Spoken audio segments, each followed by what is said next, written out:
definisi asam basa yang kedua adalah menurut Bronsted-Lowry. Ya, di sini jadi Bronsted-Lowry itu mengkaji asam basa untuk yang selain pelarutnya air.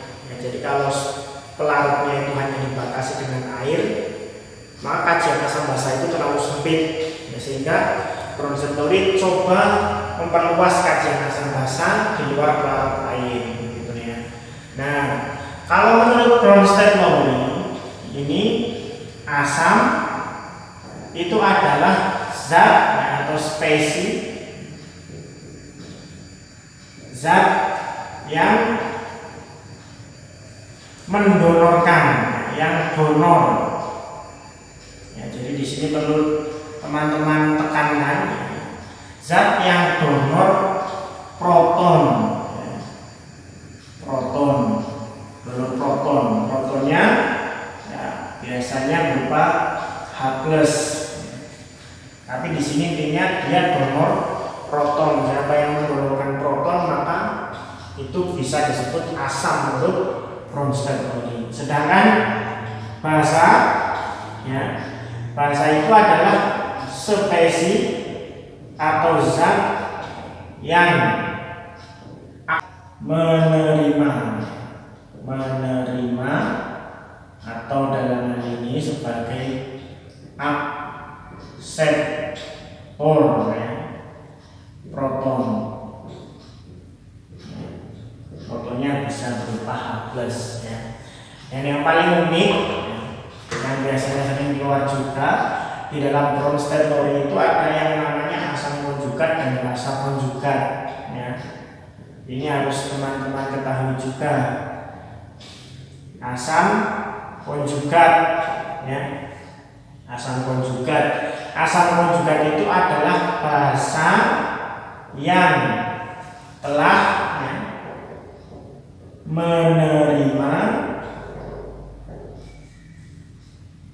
satu ion H+.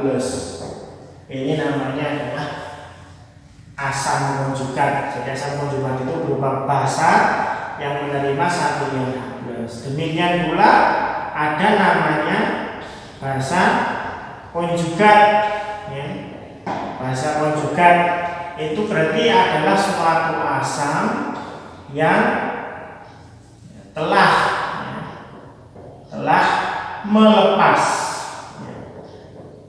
melepas satu ion H+, ya, atau satu proton, ya, lebih tepatnya menerima satu proton dan melepas satu proton. Jadi contohnya begini, ya, dan ini sering sekali muncul. Teman-teman harus pahami dengan baik. Biasanya disediakan reaksi. Contoh satu, reaksi. Perhatikan reaksi berikut.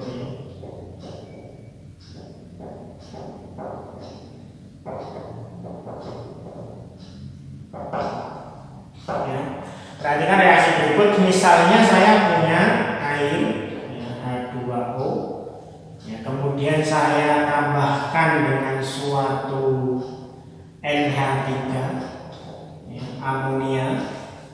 Ya, mungkin reaksi ini bisa berlangsung bolak-balik menjadi OH-, ya, dan NH4+, ya. Dari sini biasanya teman-teman itu diminta untuk menentukan pasangan asam basa konjugasinya. Ya, jadi maka pasangan asam basa konjugasi atau pasangan asam basa konjugatnya itu siapa, ya. Ketika menganalisis hal seperti ini, teman-teman tidak usah khawatir, ya. Tidak usah bingung, ya. Kita harus kembali, ketika ada pertanyaan asam basa konjugat, berarti kita harus kembali ke teori asam basa menurut Bronsted-Lowry, ya.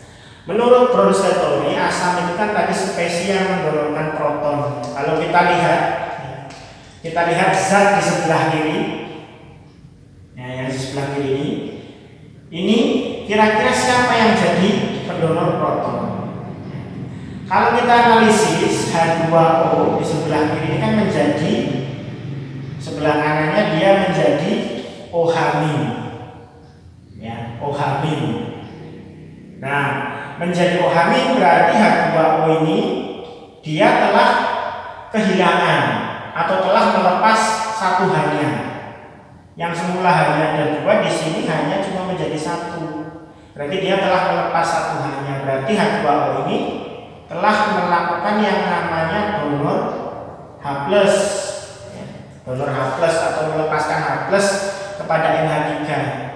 Maka H2O ini kita klasifikasikan dia sebagai asam, ya, asam karena H2O sudah donor H+. Dan NH3 karena H2O ini asam, maka NH3 otomatis basa. NH3 pasangannya dengan siapa? Dengan NH14.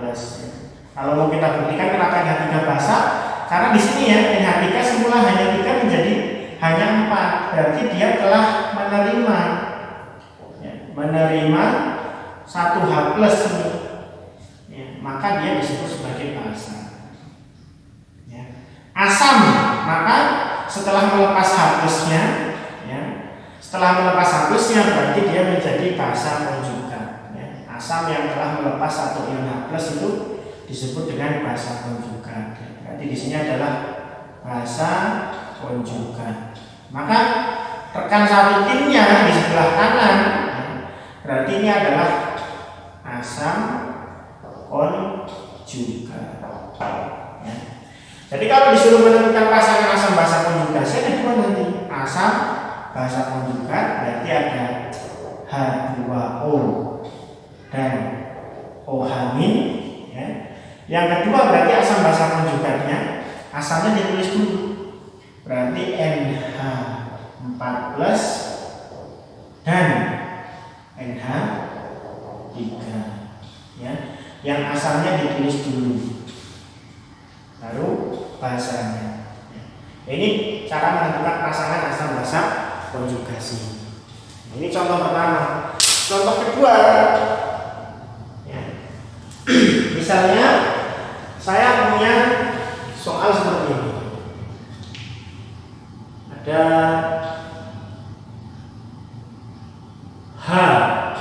HSO4- ya, ditambahkan dengan misalnya adalah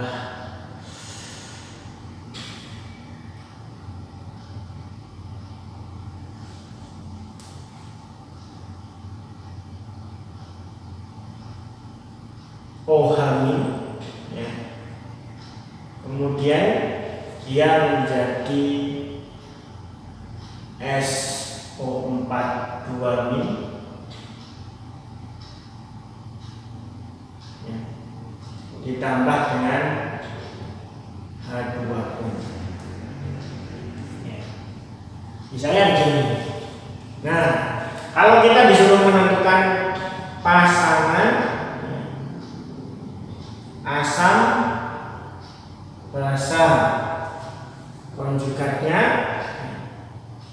maka sama cara menentukannya. Berarti kita analisis dulu HSO4 ini, ya, di sebelah kanan dia ternyata menjadi SO4-, artinya dia melakukan namanya donor H+.